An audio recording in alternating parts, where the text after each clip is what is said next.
John 5, starting in verse 1. After this, there was a feast of the Jews, and Jesus went up to Jerusalem. Now there is in Jerusalem by the sheep gate a pool, in Aramaic called Bethesda, which has 5 roofed colonnades. In these lay a multitude of invalids, blind, lame, and paralyzed. One man was there who had been an invalid for 38 years. When Jesus saw him lying there and knew that he had already been there a long time, he said to him, "Do you want to be healed?" The sick man answered him, "Sir, I have no one to put me into the pool when the water is stirred up. And while I'm going, another steps down before me." Jesus said to him, "Get up, take up your bed and walk." And at once the man was healed, and he took up his bed and walked. Now that day was the Sabbath. So the Jews said to the man who had been healed, "It is the Sabbath, and it is not lawful for you to take up your bed." But he answered them, "The man who healed me, that man said to me, 'Take up your bed and walk.'" They asked him, "Who is the man who said to you, 'Take up your bed and walk'?" Now the man who had been healed did not know who it was, for Jesus had withdrawn, as there was a crowd in the place. Afterward, Jesus found him in the temple and said to him, "See, you are well. Sin no more, that nothing worse may happen to you." The man went away and told the Jews that it was Jesus who had healed him. And this is why the Jews were persecuting Jesus, because he was doing these things on the Sabbath. But Jesus answered them, "My Father is working until now, and I am working." Verse 18. This was why the Jews were seeking all the more to kill him, because not only was he breaking the Sabbath, but he was even calling God his own Father, making himself equal with God. Just a couple of issues I want to bring up and just talk about real quick. If you've been here for a few weeks, maybe a few months, you may start to question something. I've been teaching you and encouraging you as you interpret Scripture to do so within context, right? I mean, know what John is saying so you can understand what he is saying. Okay, so, here we are, a second healing in John, back-to-back healings. And if you were to take that advice, you may start to think that John is presenting a message that Jesus heals. He can heal. And so you may, so is this what John is getting at? I mean, because we got 2 stories, and in context, it appears that John is showing us that Jesus is a healer, and that's what he wants to get across. And so if we pull back and look at the bigger context of John, we want to ask, what is the main idea John is speaking? What is he trying to portray? And we want to apply that throughout John to see if we're interpreting right and understanding right. And John, when I read it and I pull out, John, what is the one truth you're teaching? And it's Jesus is the Son of God, and I want you to believe in him. And I apply that to John 5, 1 through 18. I see something even more incredible than Jesus can heal in this. And it fits the overall theme of John, which we'll get into. There's a second topic, and both of these topics are they're touchy topics within the church. The second topic is the topic of the Sabbath. And just saying the word Sabbath fires off, definitions, connotations in your mind.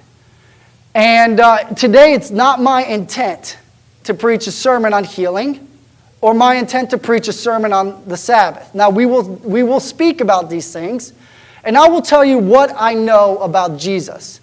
But it's not my desire or my intent to give you my position or opinion on these things. My desire and my intent is to preach you what God says about these things in relation to what John is trying to get across. And what John is trying to get across actually appears a little bit later in John 5. He brings it up a little bit in verse 17 and 18, and it's Jesus is equal to God the Father. And so this story, this healing, is setting up the ball on the tee. All right, because this is the catalyst in which John shows us that Jesus begins to interact with his enemies. That Jesus begins to set up the stage for his crucifixion and ultimately his resurrection. But there's a lot of stuff in the story that gives us hope. And so we're just going to pick through it, just one verse at a time. I will say this, though. Last night, I went to bed, and since we moved our house, we've been broken into now twice. Well, Monday night, I was here at the church at a meeting, and my wife and daughter were home, and someone was just trying to get in the house. And when you get broken into, you know the feeling that you go to bed with, as like, is someone still out there? And when your wife and daughter are home, and she sees the man trying to get in, it spikes fear. And so this week, it's been a little bit harder to dig deeper for me personally. And I went to bed last night. I said, God, look, this is my prayer. My message seems flat. I got nothing right now. I haven't learned anything. My heart hasn't spurned. It's been a distracting week. That break-in reminded me of something, just kind of real quick on the side. If you've ever been through it, you get an idea of the fear that a lot of Christians live in every night in the Middle East. Is someone going to break in and take their family and their life? And it gave me a larger respect for what many of our brothers and sisters go through day in and day out. And, just how blessed we are to be where we're at. And because we get to work through, our fears. And they'll subside. But the stories continue, and you hear them. And I just encourage you as Midtown just to keep praying for your brothers and sisters. Pray. If you know that fear of getting broken into, you have a taste of what some of them go through every night. And, so I went to bed, and I was just, God, I'll just preach the story, and you'll do what you want. And it was interesting. I woke up at 3 o'clock. I don't know if you ever wake up, your mind's just already going. And I woke up about 3 o'clock, and my mind was already engaged. And this was what God was saying to me when I woke up. He was saying, you got to go to the Sabbath. You need to understand better what the Sabbath is about to understand the story. So I went back to sleep, and I wake up about 5 o'clock, and the questions are still racing. And I was being prompted, Greg, you got to go to the Sabbath. Don't leave the house this morning until you understand what the Sabbath is about. And so this morning when I got up and I sat down, I went to Exodus 31 and I read it over and over and over again. And it was interesting, the correlation between John 5 and Exodus 31. I began to make a little bit clearer what John 5 is about. So let's pick through this and just some details up front, and then we get to some nitty-gritty. John 5, verse 1. After this, there was a feast of the Jews, and Jesus went up to Jerusalem. Look, man, you all want to eat all the time? You're right in line with the Bible, man. Like, the Jews are always partying. Awesome, right? Cool that God is a God of celebration and of eating. I think, like, in heaven, then we talk about like a banquet and all. It's incredible. So bring on the food. All right, because there was a feast of the Jews, and Jesus went up to Jerusalem. Now there is in Jerusalem by the sheep gate a pool. All right, a pool. We're not talking a hot tub. We're not talking about like a lazy river. We're talking about a diving pool, a swimming pool, a pool large enough that could hold many people. And from my understanding on this pool, it was fed either by a well or a aquifer. Okay, just details, facts. So move on. An Aramaic called Bethesda, which has 5 roofed colonnades. All right, so John is pointing out that there's a large area around this pool that's under shelter. Okay. In these lay a multitude of invalids. Now, invalids, I don't know. I say invalid because if I say invalid and you know it's invalid, you trust the one who's saying it the weird way because now you think you're wrong, right? Invalid. Well, maybe it is an invalid. It looks like invalid, it doesn't matter. Either way, they're blind, lame, and paralyzed. Right? You do. You trust the one who sounds smarter, even though he could be dumber. Okay, so all right, in what? In the roof colonnade, around the pool, in the shelter, lay a bunch of blind, lame, and paralyzed people. A multitude. Probably not 12, probably 100, if not hundreds. Okay? Just getting the picture in your mind.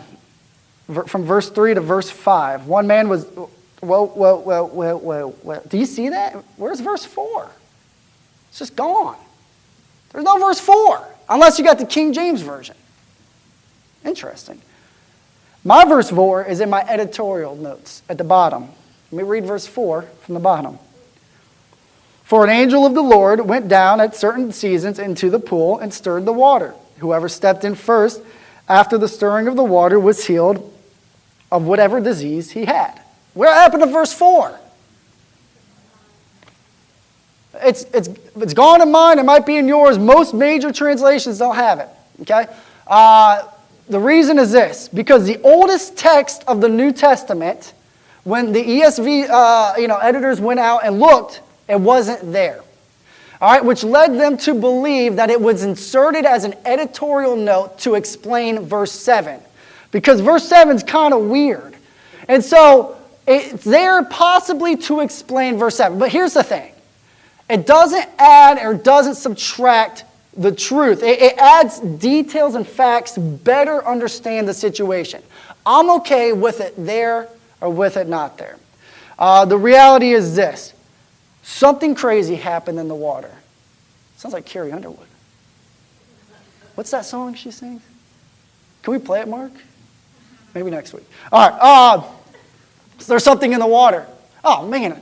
I'm going to think about this the whole time now. There's something in the water. Something happened in the water, and it happened. I mean, there's no like, this is crazy, it didn't happen. These people were imagining things. There was tons and tons of people who needed to be healed, who were waiting by the pool to be healed. Something happened. Some thoughts were the aquifer, the well, certain seasons of the year would the water level rise, it would wash into the pool, the waters would stir, and God would use that to heal the first person to get in the water. Very interesting. And it happened. I can't explain it. Okay? It happened. The proof is in the people laying there. All right, so verse 5. One man was there who had been an invalid for 38 years. Okay, it doesn't say he's been there for 38 years, but rather he's been suffering for 38 years. My guess is he's been there for close to 38 years. I could be wrong. My guess says that because of what happens. Jesus pulls him out and sees that he's been lying there a long time. All right, but verse 6, when Jesus saw him lying there and knew that he had already been there a long time, he said, we'll get to that. I want you to enter the mind of this man. Because many of you, or some of you, could be experiencing what this man's gone through. Or you know something. What is he doing by the pool? What is everyone doing by the pool? Every single one of them is hoping to be healed. That's the only reason to be by the pool. How did you get there? This guy could not get there on his own. Someone brought him. So let me speculate for a minute. Because I know the nature of man. I know how, if taking care of someone who is completely dependent, I know how that wears on people. And if you've got something in your city that can possibly heal someone, is it not possible that you would look at that guy and say, hey, we're going to relocate you to this pool. This is your new home. And it does two things. One, it gives that man hope that he can be healed. And second, it relieves the burden off of you. The pool was this guy's home. And I bet you he was, and many of them were left there because the family members were worn out. And there were probably people in those colonnades that would take care of them.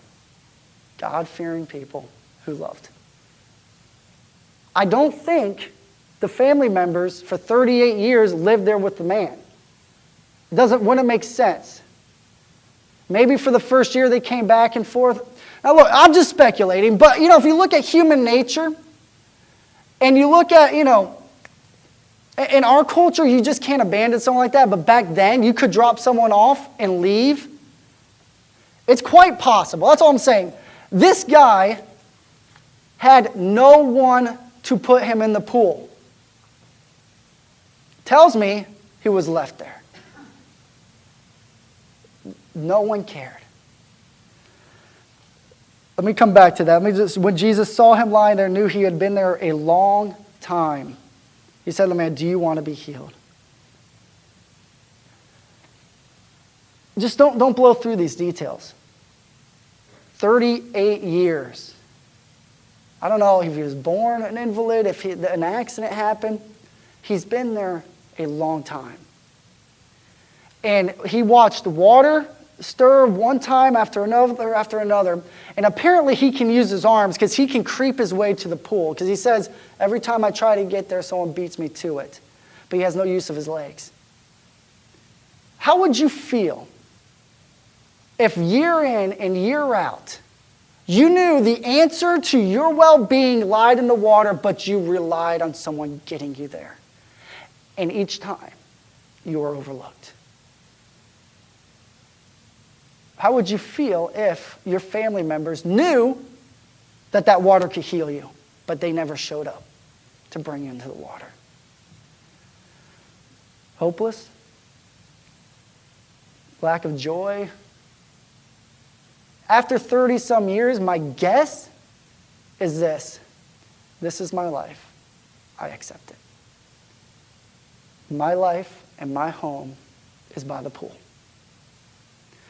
And I will just watch as that man gets healed and that man gets healed. And I have no hope because I've never seen love.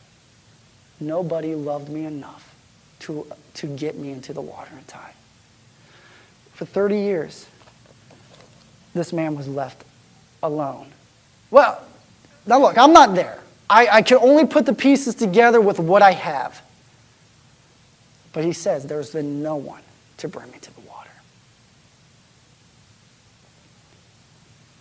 And you kind of hear it in his voice as he responds to Jesus says, man, hey, look, do you want to be healed? He doesn't ask, do you believe if he can be healed? I just find this interesting. He asks, do you want to be healed? What does he say? He says, sir, I have no one to put me into the pool when the water is stirred up. And while I'm going, another steps down before me. It's a challenge to me, and I'm passing it on to you. If you have people in your life that are fully dependent, partially dependent, you get a little picture of what could be going on in their minds. Maybe they hate being a burden. Maybe they don't want to be a burden, but yet life, God has allowed them to go through that suffering. And maybe they have no one to put them in the pool. Just to pass it on. I know it's hard to hear, but it challenges me. Do I overlook? I just noticed Jesus walks by everyone, and goes to this man. It leaves me with a lot of questions. But listen to the man's response. Hey, do you want to be healed? It's yes or no. And the man pours out his hopelessness. It's almost like Nicodemus. Hey, you got to be born again. It's impossible. The Samaritan woman. Hey, you need living water. Well, you don't got a bucket. That's impossible. You need to be healed. That's impossible. I've got no one who cares. No one. And maybe this is where you're at this morning. Does someone actually care about me? Maybe it's not. Maybe you're not sick. Maybe it's financially struggling.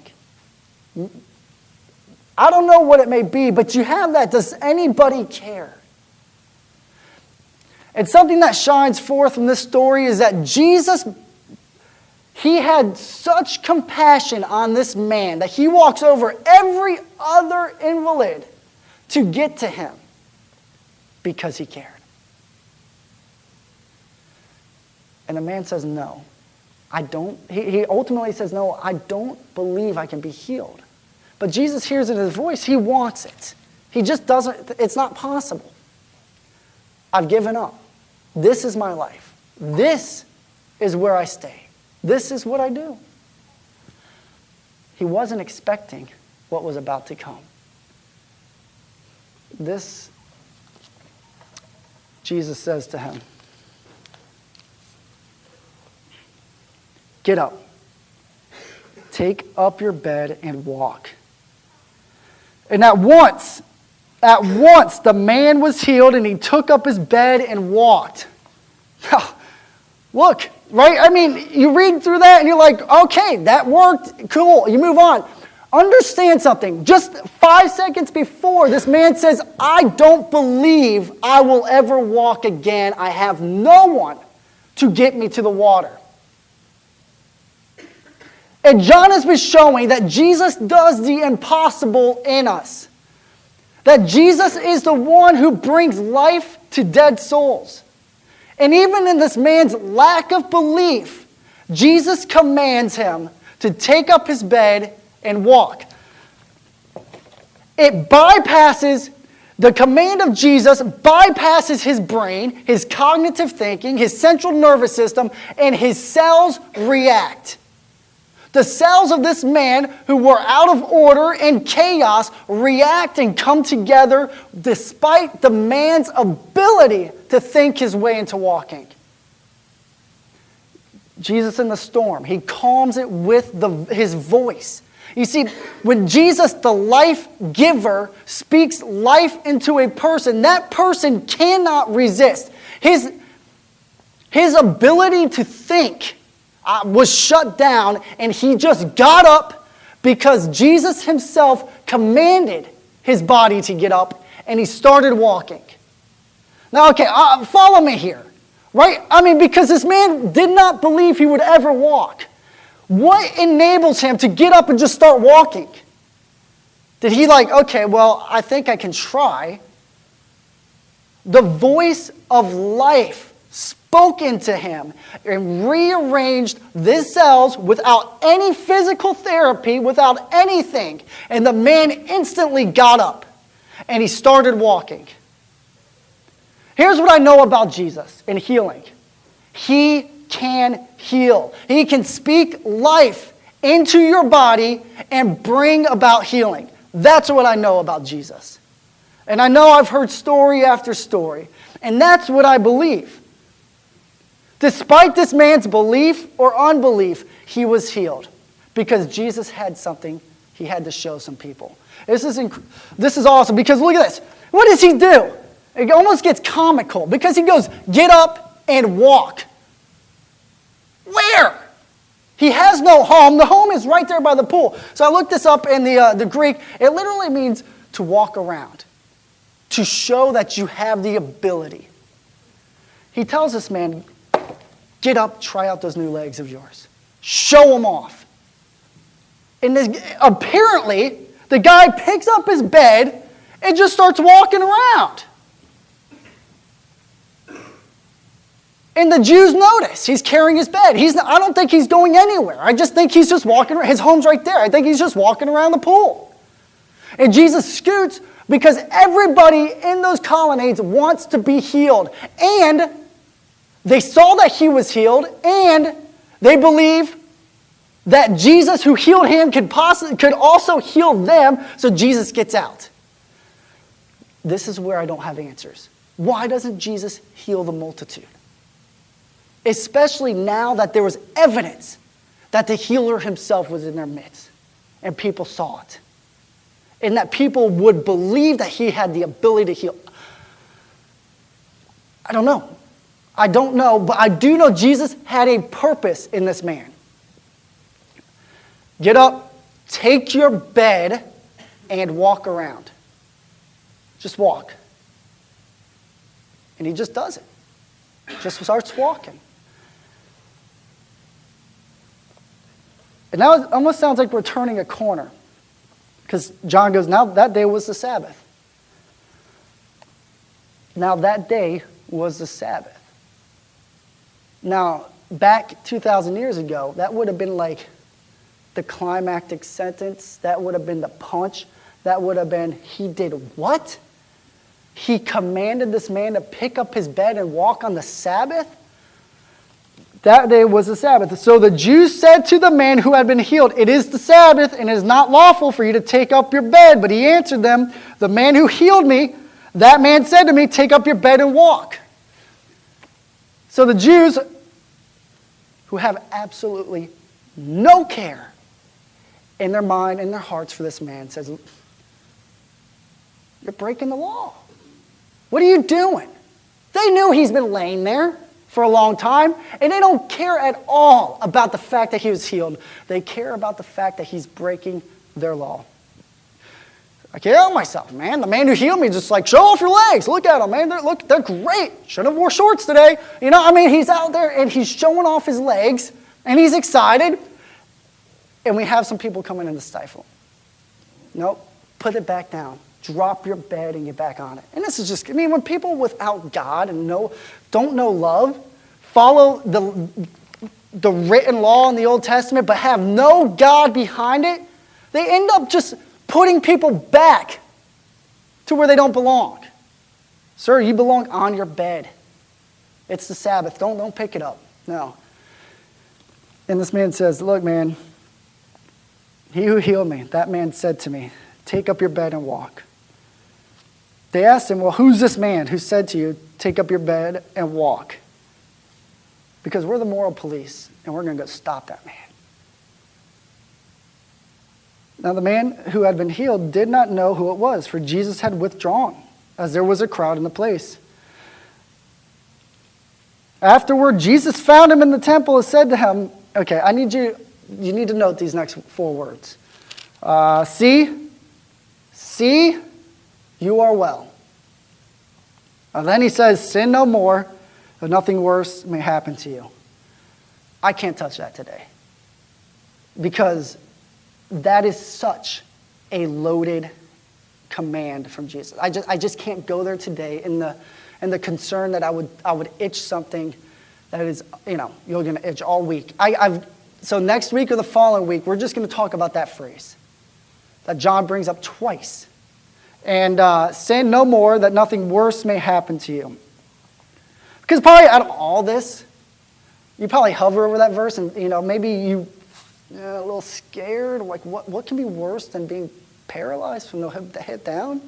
Sin no more? It's a loaded phrase, so we'll come back to that. The man went away and told the Jews that it was Jesus who had healed him. And this was why the Jews were persecuting Jesus. They were trying to drive him out because he was doing these things on the Sabbath. But Jesus answered them, my Father is working until now, and I am working. All right, so here let me finish painting the picture. So the Jews see this man get up. He picks up his bed, and he starts walking around. And I believe Jesus commanded him to walk about in order to show the Jews something. Jesus needed to have a confrontation with them. And this man was going to be the catalyst to it. And the Jews come up to the man and say, hey man, it's the Sabbath. You can't do that. This is not allowed. And the man says, well, it's not my fault, man. Someone commanded me to do it, and I just started doing it. Well, who's this man who had authority over us? Who's this man who has more authority than the law to tell you you can pick up your bed and walk? Now Jesus looks at these men and goes, look, my Father's working and now I'm working. Christianity should implode with the contradiction that seems to face us in John 5.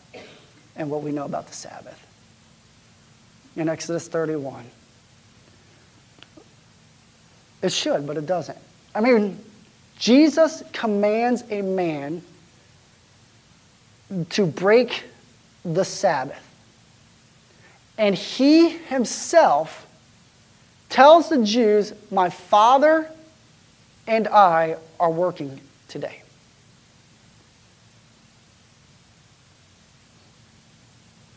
Do you have an answer for that? Or do you just blow by it and hope it, really not a contradiction? Hope that it will just take care of itself, because people have left Christianity and Jesus because of this. And this is where God woke me up in the middle of the night and says, you need to have an answer on the Sabbath. Exodus 31, verse 12.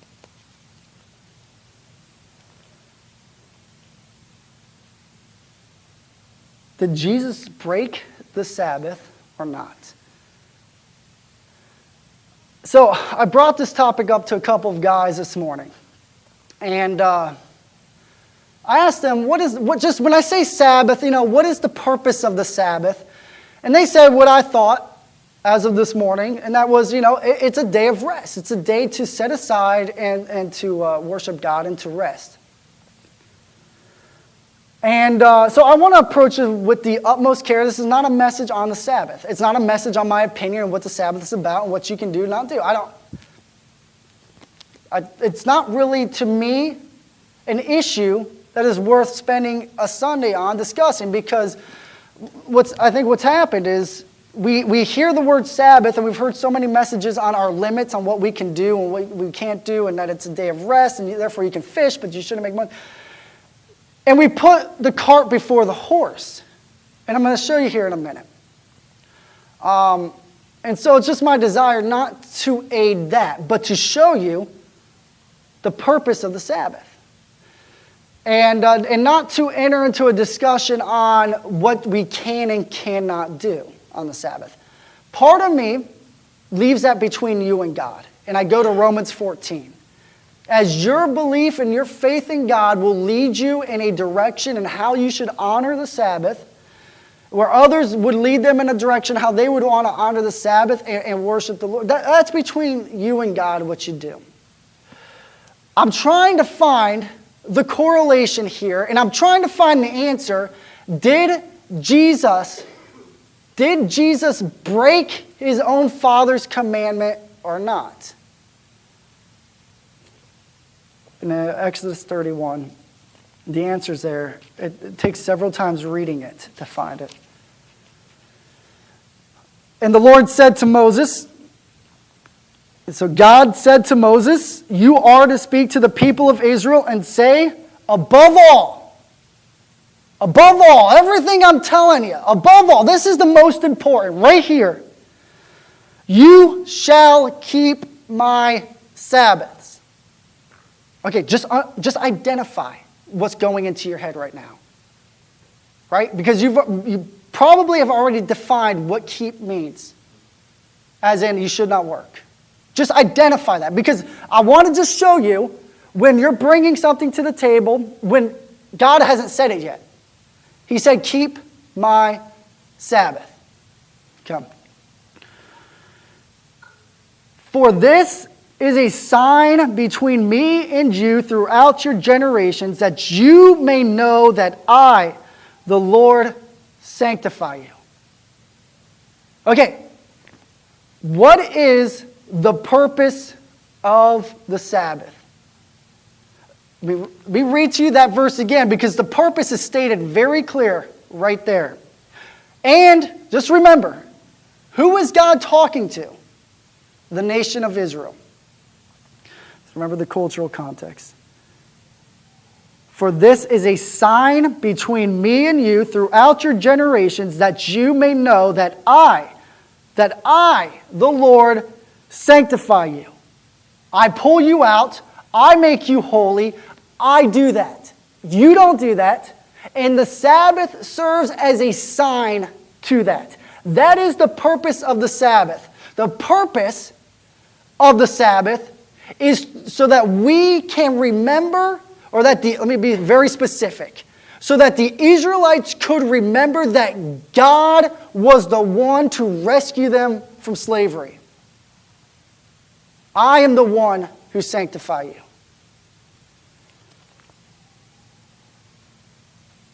Verse 14, you shall keep the Sabbath because it is holy for you.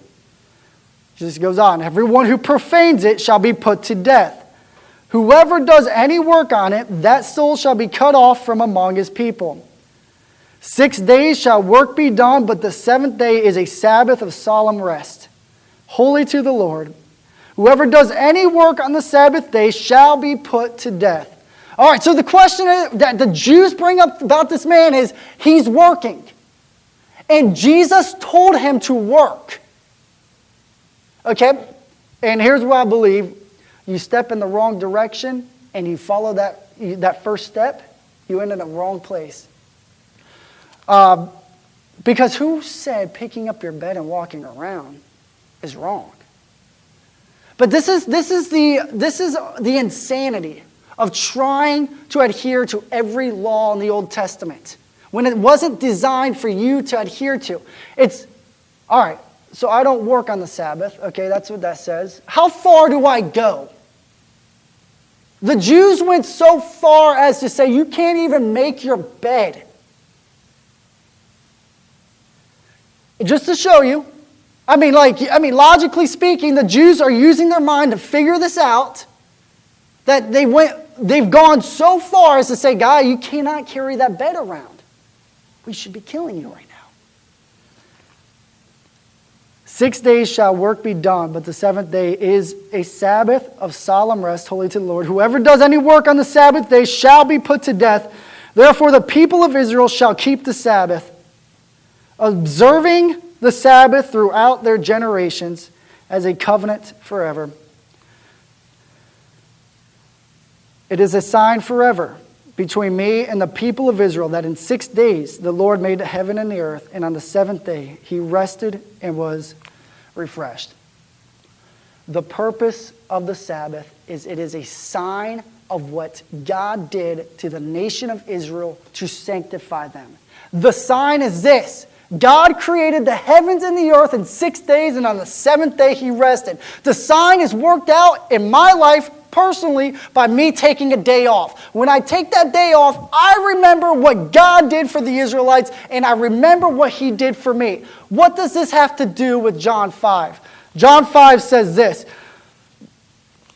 What do you say to the man? He says this: "See, you are well." What is the purpose of the Sabbath? It is a sign to show that God did something for the Israelites. Not they did it, but God sanctified them. God made them holy. This word "well" means to be made whole. So now I'm picking on words here, and I'm creating a correlation that I don't know if John is intending or not.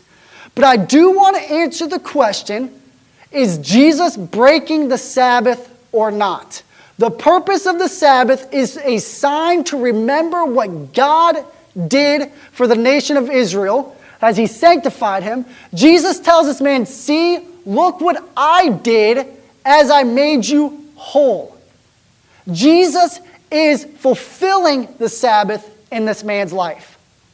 He is not just the author of the Sabbath, he is the Sabbath. And he looks at the man and he says, "Look at what I've done.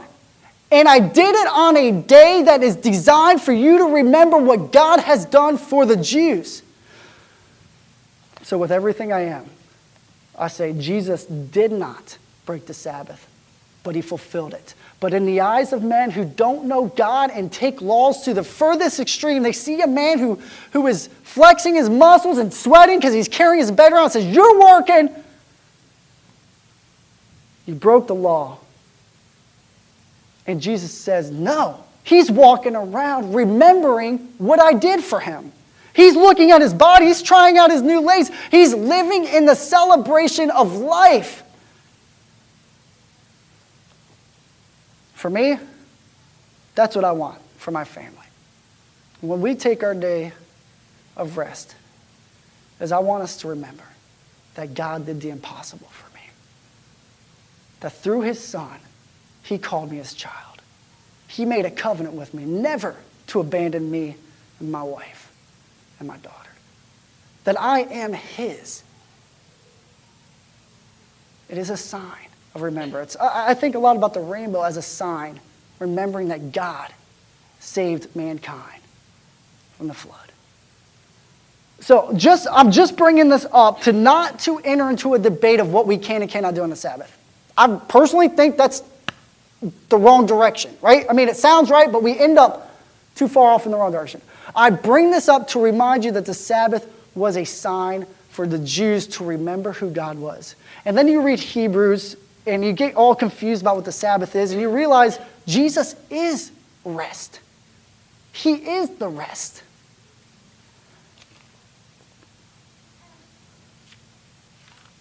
But this is not a story on the Sabbath. It's a story that Jesus is equal to God, and this is why he can command a man to get up and walk. The life giver tells this man, you can do this, and it's okay. Jesus says, hey, my Father is working until now, and I am working. He's just flicking the first domino that's going to end in his death and resurrection so that you can be with him today. I was so thankful that Jesus would look his enemies in the face, knowing that it's going to result in his death, painful death, and say what, and tell them the truth for my sake and your sake. This is why the Jews were seeking all the more to kill him. Because not only was he breaking the Sabbath, but yet he was keeping it all along. He was fulfilling it. And the man was fulfilling it by remembering what Jesus just did just minutes before. But the Jews who do not know God, these Jews have no love and no Father in them, all they see is right or wrong. But he was even calling God his own Father, making himself equal with God. Let me invite the band up and soul care workers up. So let me just recap a couple things. Jesus, the Son of God, creator of the heavens and earth, as John 1 shows us, the fulfiller of the will of the Father, commands this man to be well. And the man has no other response than to be well. If this morning you've lived with pain and suffering for years and years and years, and you truly believe that God can heal you, but yet you're starting to find yourself in a situation like this man where you're losing all hope, and you're just saying, well, this is my new life. I want to encourage you with two things. And you need to know both of these things in order to get to where I'm going. Do you truly know that God the Father and his Son have the ability and the power to heal? Do you know that with everything you are? Or is it something that you heard and, okay, it happened, but it will never happen to me? Do you believe that Jesus Christ, the Son of God, spoke all things, or created all things that we see today, from the largest of stars to the smallest of atoms? Do you believe that he can heal your pain and suffering? Then number two, do you believe he has authority over all things? Do you believe he has authority even over your pain? If those two things exist, then you can end here. I'm not healed, not because of something I've done or not done, but because God has a huge plan for me. And when you can get there, the hope comes back in. God, here I am. You know, God, I want to be healed. I want to be healed. I know you can heal me. Everything about me knows you can heal me. I know you have authority over my pain and suffering. And I'm going to choose to move forward knowing you have a plan for my life. And for those in your life that are going through the pain and suffering, you get a look at one man and what he's gone through and the emotional state he's in.